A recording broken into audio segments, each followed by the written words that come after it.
I love this camera. I'm really so happy that I've made the switch from Blackmagic to Sony. I'm not even talking about the FX30, which I do also love, but I'm really talking about the A7S3, which I'm filming this on.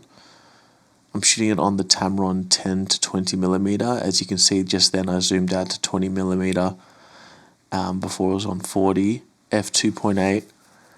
And yeah, I mean, it's just like I pick the camera up and I film, it's automatically focusing. It's just so easy to use, and I couldn't do this with a Blackmagic camera. I mean, I could, like set it and all that, but I mean, like this, for example, that, like, you can't do that. You can't hold a camera in one hand with active stabilization and do like some product stuff. Mind you, this is ISO 12800. I'm using the light in the far right corner, which you can just sort of see, which is a Nanlite T8, a super small, like lightweight tube light. I mean, it's incredible the way it's focusing and kind of, I mean, sometimes it hunts around, but yeah, now I'm tapping to focus, and really, like, it's not that much of an eyesore or anything or a problem.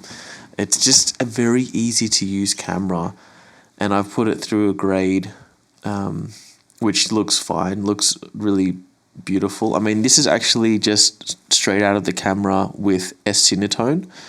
I won't put the grade on. I think now looking at it just how it is with S-Cinetone, I mean, it's just incredible. I mean, I can't believe I haven't jumped to Sony quicker. So yeah, this is all the Blackmagic users out there that are thinking of switching. I'd say do it.